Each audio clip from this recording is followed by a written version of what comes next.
আসসালামু আলাইকুম, সবাইকে শুভেচ্ছা। আন্নিয়হাসেও। আজকে আমাদের একজন স্পেশাল গেস্ট আমরা নিয়ে আসছি।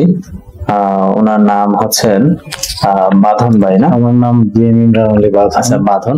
তো আমরা ওনার কাছ থেকে ওনার পরিচয় সম্পর্কে জানবো।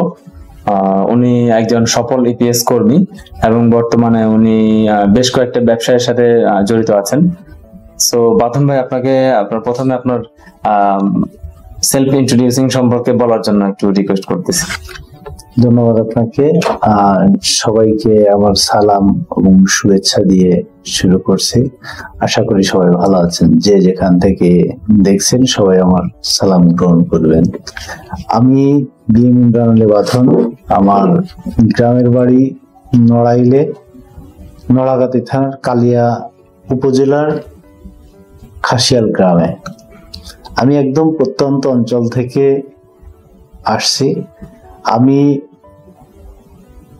2001 সালে আমি ঢাকাতে প্রথম আসি। তখন আমি খুব ছোট্ট একটা চাকরিতে জয়েন করার উদ্দেশ্যে আসছি। আমার এক চাচা আমাকে নিয়ে আসছিল, তার ছোট্ট একটা প্রতিষ্ঠান। সেখানে আমি জব করি 2000 টাকা স্যালারিতে। তখন আমার ঢাকাতে থাকা খাওয়া দিয়ে 2500 টাকার মতো খরচ হতো, 2200-2300 টাকা খরচ হতো, কিন্তু আমাকে দিত 2000 টাকা। এইভাবে করে 3-4 মাস 6 মাস পর্যন্ত আমাকে ওই 2000 টাকা স্যালারিতে চলতে হয়েছে। এবং 6 মাস পরের থেকে আমাকে থাকা খাওয়ার ব্যবস্থাটা করতে পারে ততটুকু পরিমাণে করে দেওয়া হয়েছে। যাই হোক, আমি সেইখান থেকে পর্যায়ক্রমে 2010 সাল পর্যন্ত আমার স্যালারি ছিল মাত্র 8000 টাকা। আমি আমার বন্ধুর মাধ্যমে জানতে পারি যে দেশের বাইরে কোরিয়াতে যাওয়া যায় সরকারিভাবে। তখন আমার কাছে বিশ্বাস হতো না। তো যখন আমি আমাকে বললো যে বিএসএল ওয়েবসাইট থেকে দেখতে, তখন আমি বিএসএল ওয়েবসাইটে দেখে আমি উদ্বুদ্ধ হই, ইন্সপায়ার হই যে আমি ওইটা তখন করতে শুরু করি। তো তার পরামর্শে তখন আমি 2008 সালে পরীক্ষা দিই। 2008 সালে পরীক্ষা দিয়ে 10 সালে আমি কোরিয়াতে যাওয়ার সুযোগ পাই। আচ্ছা। তো আল্লাহর অশেষ রহমতে আমি 2010 সালের আগস্টের দিকে আমি ফ্লাইট হয়। তখন আমি কোরিয়াতে একটা কোম্পানিতে, বুসানের ইয়াংসান একটা কোম্পানিতে, সেজুং জিগান কোম্পানিতে আমি যেতে পারি। আচ্ছা। তো তারপর থেকে ইনশাল্লাহ কোরিয়া থেকে আমি একই কোম্পানিতে অলমোস্ট 11 বছরের মতো আমি কাজ করছি। তো সবার আন্তরিকতা, ভালোবাসা খুব সুন্দর ছিল, ব্যবহার সব মিলে আমি ওইখানে অ্যাডজাস্ট করতে পারছি, ভালো লাগছে। তো যার কারণে আমি ওইখানে দীর্ঘ সময় আমি দিয়ে আসছি। তো তার সুফল ইনশাল্লাহ আমি বাংলাদেশে আসার আগ পর্যন্ত আমি যা আর্ন করছি, ইনশাল্লাহ একটা পরিবারের জন্য যথেষ্ট বলে আমি মনে করি। তো ইনশাল্লাহ দেশে এসেও আমি আবার একটা করে ব্যবসা শুরু করছি। ইনশাল্লাহ আমার এখন 3টে প্রতিষ্ঠান আছে, যে প্রতিষ্ঠান থেকে আমি নিজে শ্রম দেই, প্লাস অনেকের কর্মসংস্থানের ব্যবস্থা আমার প্রতিষ্ঠানে আছে। যে সব মিলে ইনশাল্লাহ আলহামদুলিল্লাহ আমি ভালো আছি। কোরিয়া যাওয়ার আগে আমি 8000 টাকা স্যালারিতে চাকরি করতাম। তো তারপরে কোরিয়াতে যাওয়ার পরে ইনশাল্লাহ আমি প্রথম মাসেই প্রায় 75,000 টাকা বেতন পাই, যেটা প্রথম মাসের বেতনের টাকা দিয়ে আমার একটা বোনকে আমি বিয়ে দিতে সক্ষম হয়েছিলাম। তো তারপর থেকে পর্যায়ক্রমে আমি সর্বনিম্ন 2.5 লাখ টাকার মতো বেতন পেতাম, সর্বোচ্চ 3.5 লাখ পর্যন্ত আমি পাইছি। তো কোরিয়াতে আপনারা যারা যাবেন বা যেতে চান, তারা আশা করি এখনো সর্বনিম্ন 2-2.5 লাখ টাকা বেতন আপনি সেভ করতে পারবেন। ধন্যবাদ আপনাকে আপনার ঝাঁকি ছবিটা উপস্থাপন করার জন্য। তো এখন আমরা আপনার কাছে জানতে চাই যে আপনার বিজনেসটা সম্পর্কে আপনি আমাদের বলবেন স্বভাবে দেখে কি ধরনের বিজনেস আপনি করতেছেন, সেগুলোর শুরু বা সফলতার গল্প সম্পর্কে আমরা এখন একটু জানতে চাচ্ছি। ধন্যবাদ আপনাকে। আমি এখন প্রথমত এক নম্বরে হচ্ছে আমি একটা মানি এক্সচেঞ্জ করছি, যেটা গুলশান 2-তে, আর ল্যান্ডমার্কের নিচতলায়। আমার প্রতিষ্ঠানের নাম মার্স মানি এক্সচেঞ্জ। তো এইখানে আমি সহ আমার 7 জন কর্মী আছে, আমরা 8 জনে এটা পরিচালনা করি।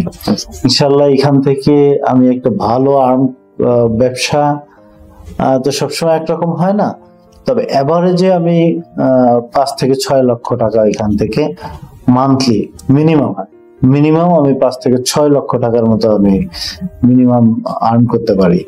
আর তাছাড়া আমার আর একটা প্রতিষ্ঠান আছে ইম্পোর্ট ব্যবসা, সেটা হচ্ছে আমি ফুড আইটেম, যেটা আমি এখন আমেরিকা থেকে শুধু আনতেছি, কন্টেনার করতেছি।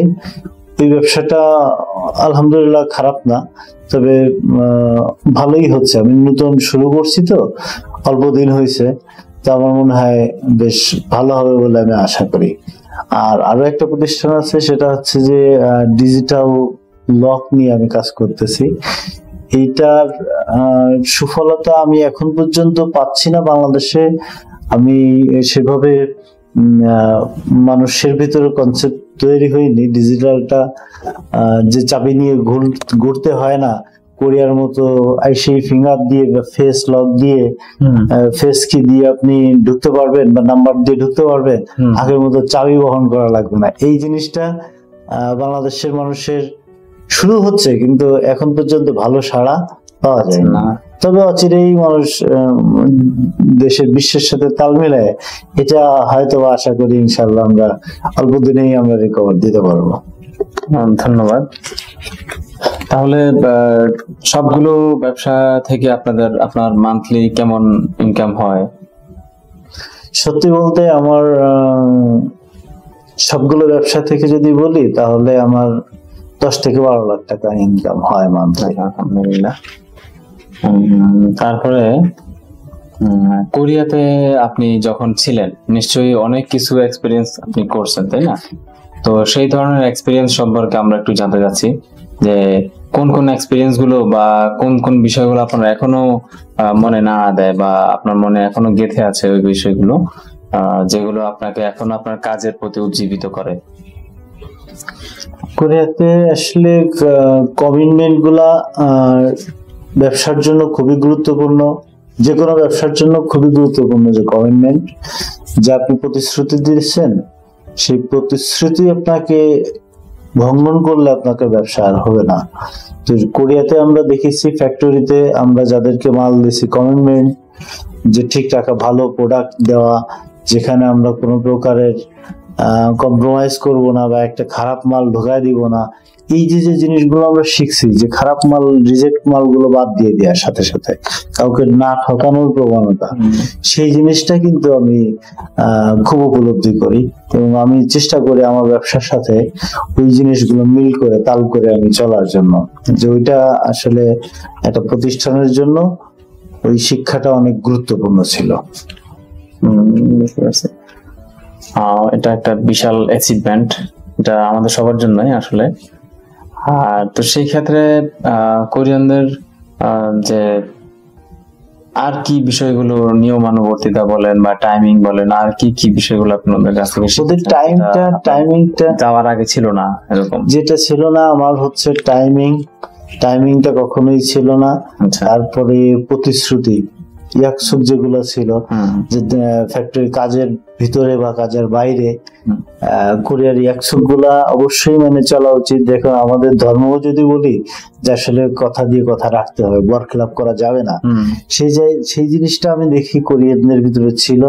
ওইখান থেকে আমার শেখা, এবং মিথ্যা না বলা, এই প্রবণতাগুলো আমি খুব সেখান থেকেই আসলে শেখা। তাছাড়া এর আগে তো আমি মিথ্যা বলতেই দ্বিধাবোধ করতাম না, এখন সেটা পরিত্যাগ করে দিয়েছি শুধুমাত্র কোরিয়ার ইসের কারণে। আর এই যে প্রতিশ্রুতিগুলা, এই প্রতিশ্রুতিগুলা মানে ভঙ্গ না করা, এই জিনিসগুলো আমার কোরিয়ার থেকেই শেখা। ও আচ্ছা আচ্ছা, ধন্যবাদ। আমরা জানতে পেরেছি আপনি আপনার বাম হাতে বড় সড় ইনজুরি হয়েছেন, তো সেই ক্ষেত্রে আপনার সাজাংনিমের আপনার মালিকের কেমন সাপোর্ট ছিল? আপনার কোম্পানির বিদেশি বা কোরিয়ানদের কেমন সাপোর্ট আপনি পেয়েছেন ওই অসুস্থতার সময়গুলোতে? আমি কোরিয়াতে যাওয়ার 4 দিন পরেই আমার বড় ধরনের একটা অ্যাক্সিডেন্ট হয়, যেটা আমার হাতের অনেক অংশে ভেঙে যায়। তো আমি তারপর থেকে মালিক আমাকে প্রথম দিন যে রিসিভ করার পরে আমাকে বলছিল, তুমি আমার ছেলের মতো। আমরা 4 জন ছিলাম, আমাদেরকে বলছিল তোমরা আমার ছেলের মতো। তো আমি দেখেছি যে 4 দিন কাজ করার পরে তার কোম্পানিতে আমি আসলে খুব বেশি কিছুই দিতে পারিনি, কিন্তু সে আসলেই আমাকে ছেলের মতোই চিকিৎসা করছে। কোনো প্রকার মানে কৃপণতা ছিল না, কোনো প্রকার অলসতা ছিল না। সে সঠিকভাবে আমাকে চিকিৎসা করছে এবং আমার সমস্ত প্রকারের সুযোগ সুবিধা সে দেখিছে, কোনো প্রকারের গাফিলতি তাদের ছিল না। তো আমিও চেয়েছি যে আমি তার মাধ্যমে আসলে আমার আল্লাহ আমাকে কোরিয়ায় রুজির ব্যবস্থা করছে। আমি সেই জায়গা থেকে আমি তার কাছে চিরকৃতজ্ঞ। আচ্ছা, যে সে তার মাধ্যমেই আজকে আমার কোরিয়ায় যাওয়ার মাধ্যম, বা তার মাধ্যমে আজকে আমার এই সফলতার গল্প। তা না হলে হয়তো বা আমি এই অবস্থানে আসতে পারতাম না। তো আমি সেই জায়গা থেকে সে আমাকে যে সহযোগিতা করছে একদমই কখনোই ভোলার না, কখনোই আমি ভুলবো না। আর যার কারণে আমি তার ঋণী শোধ হতে পারবো না, তার কাছে কৃতজ্ঞতা সারা জীবনই। কিন্তু তারপরেও আমি চেষ্টা করছি, আমি যতদিন ছিলাম আমি সাধ্য মতো তার ফ্যাক্টরিতে আমি কাজ পরিচালনা করে আমি তাকে কিছু দেওয়ার জন্য চেষ্টা করছি। আপনি তো কোম্পানি চেঞ্জ করেন? আমি কখনোই কোম্পানি চেঞ্জ করিনি। তো সেক্ষেত্রে মালিক কি আপনাদেরকে মানে বাইরে ঘুরতে নিয়ে যাওয়া বা এই ধরনের হাইকিং বলেন বা সানে নিয়ে যাওয়া বা পাহাড়ে নিয়ে গিয়েছিল, বা কখনো এরকম নিয়ে যাইতো? কখনো হৈশিকটা কিরকম? হৈশিক বছরে একবার হতো। বছরে একবার? আছে। আর মাঝে মধ্যে তো আমাদের কোম্পানিতে 6টা ফ্যাক্টরি ছিল, এক একটা প্রায় সেম নিয়মেই ছিল, তবে এক একটা এক এক নিয়মে চলতো। তো আমি যে ফ্যাক্টরিতে ছিলাম ওই ফ্যাক্টরিতে বেশি সময় দিয়েছে, ওই ফ্যাক্টরির কাজটা একটু কঠিন হলেও, একটু হার্ড কাজ হলেও আমাদের মাঝে মধ্যেই আমরা একটু পার্টি করতাম যখন ইচ্ছা। মালিক আমাদেরকে ওই ধরনের একটা পারমিট করে দিয়েছিল যে তোমরা যখন ইচ্ছা তখন খেতে পারবা। তো আমাদের ওই কাজের ফাঁকে ফাঁকে আমরা ওইখানে ডিউটি খুব বেশি ছিল এবং খুব কষ্টের কাজ ছিল। আচ্ছা, তো যার কারণে আমাদের ওই স্বাধীনতাটা সবসময় দিছে, আমরা আমাদের স্বাধীন মতো খাওয়া দাওয়া করছি, যেদিকে কাজের ফাঁকে অবসর টাইমে ঘোরাঘুরি করছি। সেটা মালিকেরই খরচ ছিল। আচ্ছা, তাহলে পরিশেষে আমরা আপনার কাছে জানতে চাইবো যে নতুন যারা যাচ্ছে বা যারা কোরিয়াতে ইনশাআল্লাহ ভবিষ্যতে যাবে, তাদের সম্পর্কে আপনার কি বলার আছে? বা তারা ইদানিং আপনি জানেন যে আমাদের কোটা আমরা বেশি পাচ্ছি, কিন্তু সেই পরিমাণে আমাদের ফিল আপ হচ্ছে না এবং মানুষ ওই পরিমাণে যেতে পারতেছে না। তো সেই সম্পর্কে আপনার আইডিয়া কি থাকবে নতুনদের প্রতি? নতুনদেরকে আমি অনুরোধ করব, আপনারা যারা যাওয়ার সুযোগ পাচ্ছেন, আল্লাহর অশেষ রহমত, আর তারা সে একটা মাধ্যম ছিল মাত্র। তো আপনার জন্য যে করছে আপনি তার জন্য করবেন, তা না হলে তো আপনাকে আপনি একটা ব্যক্তি ক্ষমা করবেন না, আল্লাহ ক্ষমা করবেন। আপনি তো আসলে অকৃতজ্ঞ না। আপনি তো এখন চাচ্ছেন, যাওয়ার আগে কত আল্লাহরে ডাকেন, আপনারা যাচ্ছেন, যাওয়ার পরে কেন ভুলে যান? আপনারা যাওয়ার পরে অন্তত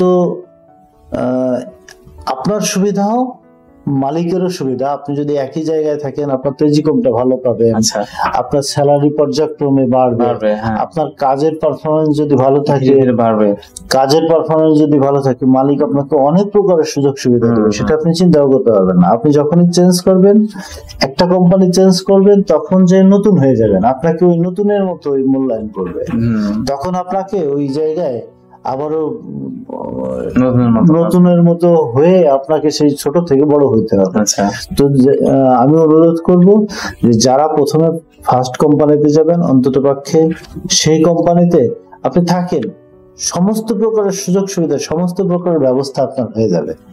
একটা সময় আপনি বুঝতে পারবেন যে আসলে কোম্পানি পরিবর্তন যারা করছে তারা ক্ষতিগ্রস্ত কতটুকু আর আপনি লাভবান কতটুকু, এটা আপনি ফিল করতে পারবেন। কোরিয়া প্রথমে অনেকেই গেলেই বা যাওয়ার পর পরে কাজের সাথে বা খাওয়া দাওয়ার সাথে অ্যাডজাস্ট হইতে পারে না। দেখা যায় আমরা অনেক সময় কোরিয়ান শিকটাং এর খাবার খেতে হয়, সেই পরিবেশের সাথে তারা নিজেকে কিভাবে খাপ খাওয়াইয়ে নিবে? আসলে এটা অভ্যস্ত আমরা, আমি প্রথমেও আমিও পারিনি, আমি শিকটাং এর ভিতরে ঢুকলে আমি গন্ধে আমার বমি এসে যেত, অথচ ওই গন্ধটা একসময় ঘ্রাণে পরিণত হয়েছে। আচ্ছা, তো আপনিও আমার মনে হয় ওদের যে খাবার একদম পিওর স্বাস্থ্যসম্মত খাবার, যেগুলা হালাল হারাম বাইছে, আপনার যেটা রুচিতে না হয় সেটা আপনি খেয়েন না, যেটা রুচিতে হয় ওটা খান, ওটা সুস্বাদু এবং ভালো মানের খাবার।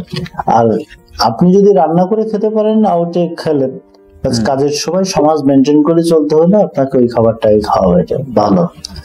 তখন আপনি সামাজিক ভাবেও হলেন, আপনি আসলে স্বাস্থ্যসম্মত ফ্রেশ খাবারও খেতে পারলেন। আচ্ছা, প্রথম দিকে অনেকে গেলেই দেশে যেহেতু তার কোনো 3D কাজের এক্সপিরিয়েন্স নাই বা কষ্টের কাজের কোনো অভিজ্ঞতা না থাকায় সে কোরিয়াতে গেলেই, কোরিয়াতে আমরা জানি সব কাজই কষ্টের, যে কোম্পানিতে সে যাক না কেন তাকে কষ্ট করতেই হবে। কিন্তু নতুন যারা আছে তারা এই জিনিসটা না বোঝে, তারা গেলে মনে করে তার এই কোম্পানির কাজই কষ্টের, অন্য কোম্পানিতে গেলে মনে হয় সে একটু আরামে থাকতে পারবে। হ্যাঁ, এই চিন্তায় অনেকেই কোম্পানি চেঞ্জ করতেছে, যার কারণে আমরা কোটাটা ফিল আপ করতে পারতেছি না। এই বিষয়ে যদি নতুনদের উদ্দেশ্যে কিছু বলেন। আমি কাজ করতে যাচ্ছি, এটা হচ্ছে আমার প্রথম মাইন্ড সেট আপ থাকতে হবে। আমি তো কাজ করতে যাচ্ছি, কাজ মানে তো কষ্টের, সেটা চেয়ারে বসে কাজ হোক আর ফিজিক্যালি হার্ড ওয়ার্ক হোক, সব কাজই কষ্টের। আপনি বসে থাকতে আর ভালো লাগতেছে না, এটাও কষ্টের। তো আপনাকে চিন্তা করতে হবে যে আমি কাজ করতে যাচ্ছি, তার মানে আমি পরিশ্রম করতে যাচ্ছি। এই কনসেপ্ট যদি আপনার ভিতরে থেকে থাকে তাহলে কাজ আপনার জন্য সহজ হয়ে গেল। আর যেখানেই যান না কেন, যে ফ্যাক্টরিতে যান না কেন, যে কাজই করেন না কেন, সেই কাজই আপনার কাছে কষ্টের। তবে আপনি যেটাকে করবেন ওইটাকে যত উৎফুল্লতার সাথে, ভালোবাসার সাথে, আন্তরিকতার সাথে যদি করেন, ওইটা আপনার জন্য সহজ যে কোনো কাজ। তো আসলে নতুন অনেকেই গেলেই আসলে কোম্পানি পরিবর্তনটা আমাদের মেজর একটা প্রবলেম। হ্যাঁ, ভাষা না জানাটা তো আছেই। তো সেই ক্ষেত্রে স্পেশাল কোনো পরামর্শ আপনার আছে কিনা নতুনদের উদ্দেশ্যে? নতুনদের বলবো যে দেখেন, আমরা তো ভাষা, আপনি এখান থেকে ভাষা শিখে যাচ্ছেন, প্রাথমিক ভাবে আপনি কিছু কথা বলতেই পারবেন, বা না বলতে পারলেও শুনলে বুঝতে পারবেন। আপনাকে কোরিয়াতে থাকতে হবে, কাজ করতে হবে, সেহেতু আপনাকে ভাষার সম্পর্কে আপনি যত তাড়াতাড়ি আপনি ভাষাটা আয়ত্তে নিতে পারবেন তত আপনার জন্য সহজ হবে। আপনাকে তো শিখতে হবেই, তা না হলে আপনি চলবেন কি করে? পথ চলতে আপনার সহজ হবে ভাষা যত তাড়াতাড়ি আপনি আয়ত্তে নেবেন। সুতরাং আপনি ভাষাকে সহজ করবেন, মানে আয়ত্তে নেবেন যত দ্রুত, তত আপনার সব কাজ ফ্যাক্টরির ভিতর বাইরে সব কাজ আপনার জন্য সহজ হয়ে গেল। দেখা যায় যে আমরা আসলে অনেকেই কোম্পানি চেঞ্জ করে ফেলি অনেক বন্ধু বান্ধবের প্রয়োজনে, কোরিয়াতে গেলে আবার সামান্য ইস্যুতেও আমরা আসলে কোম্পানি চেঞ্জ করে ফেলতেছি। আবার বলে কি ওভারটাইম কম, হ্যাঁ কাজ কমে গেছে বা কাজ কম। তো এই বিষয়গুলো আপনার অভিজ্ঞতা থেকে যদি আপনি একটু শেয়ার করেন।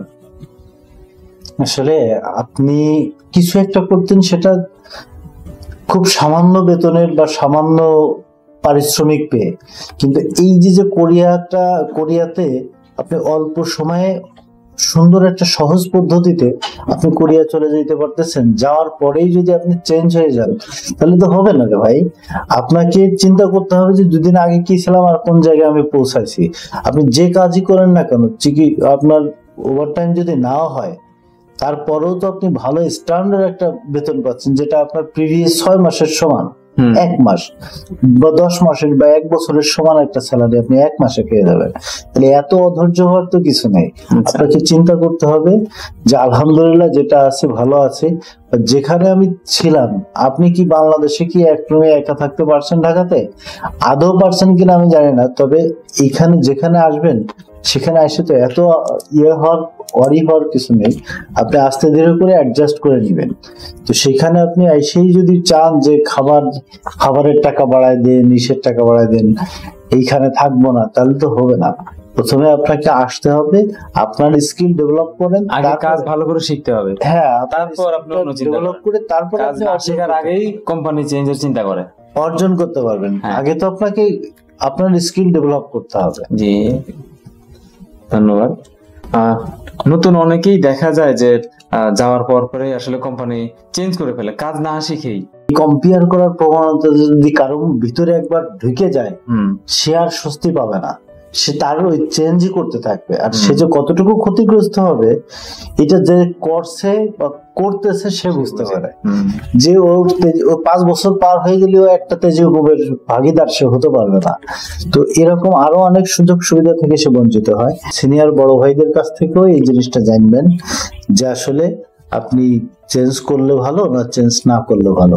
আর সর্বোপরি আরেকটা কথা বলি, ইদানিং নতুন নতুন যারা যাচ্ছে যে কোনো একটা ছালে সুতায় কোনো একটা ইস্যুতে কোম্পানির নামে যে মামলা করে দেয়। আরে ভাই, আপনি কোম্পানিতে কোরিয়াতে যাওয়ার সুযোগ পাইছেন, আপনার বাপেও নিতে পারে নাই, আপনার ভাই নিতে পারে নাই, নিতে পারছে ওই লোকটা। আপনার বাপের থেকেও তো উত্তম কাজটা আপনার জন্য সে করছে, আপনার লাইফ চেঞ্জিং একটা মোমেন্ট আপনার লাইফের জন্য। তো আপনি কেন আপনার বাপের নামে তো মামলা দেন না, আপনার ভাইয়ের নামে তো মামলা দেন না? আপনি ওই লোকটা যে আপনার জীবনে উপকার করলো তাকেই আপনি মামলা দিবেন। আপনি কতটুকু কৃতজ্ঞ ব্যক্তি। এই জিনিসটা আমি অনুরোধ করবো ভাই। অভিশাপ ভালো জিনিস না, আপনি কর্মফল আপনি পাবেন। কাউকে কোনোভাবে কোনো ইস্যুতে কারো পরামর্শে, অমুকের পরামর্শ তমুকের পরামর্শ 2 লাখ 5 লাখ 20 লাখ কোনের কারণে আপনি মামলা দিবেন না। দৌড়ে যাই একটা কোম্পানির মালিককে মামলা দিবেন না। তখন শুধু আপনি না, আপনি রহিম করিম না, শুধু আপনার কারণে আরো 50টা ছেলের ক্ষতি হয়। এটা কি আপনি বোঝেন? হয়তো বা আপনার ভাই বা আপনার বন্ধু বা আপনার ছোট ভাই অপেক্ষা করতেছে এই সিরিয়ালে যাওয়ার জন্য, সেও বঞ্চিত হচ্ছে আপনার কারণে। এটা মনে রাখবেন। আজকের প্রোগ্রামের প্রায় শেষ পর্যায়ে এসেছি। তো আপনাকে অসংখ্য ধন্যবাদ আমাদেরকে সময় দিয়ে সহযোগিতা করার জন্য। আশা করি আপনার মূল্যবান কথাগুলো নতুনদের অনেক কাজে দিবে। যেহেতু আপনি 10 বছর একই কোম্পানিতে থেকে আসছেন এবং অ্যাক্সিডেন্টের ঘটনা ঘটেছে এবং আপনার মালিকের অনেক সহযোগিতা আপনি পেয়েছেন। জি, তো আশা করি নতুনরা এই জিনিসগুলো ভালোভাবে মানলে ওনারা কোরিয়াতে স্বস্তির সাথে থাকতে পারবে।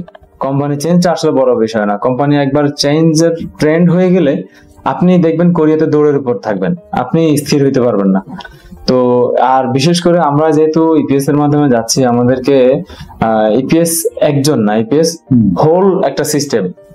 সব দেশের সাথে কম্পেয়ার করে মালিকরা যে শ্রীলঙ্কান ভালো নাকি নেপাল ভালো না বাংলাদেশি ভালো, এবং মালিকদের যে অ্যাসোসিয়েশন আছে ওনাদের মাধ্যমেও ওই কোম্পানির বা দেশের রিপুটেশন গুলো উঠে আসে।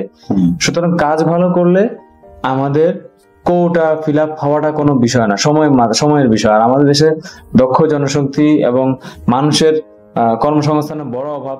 তো সেই ক্ষেত্রে ইপিএস এর মাধ্যমে আমরা চাইবো যে আমাদের কোটা যেটা আমরা পাচ্ছি অ্যাটলিস্ট সেটা অন্তত যেন আমরা ফিল আপ করতে পারি।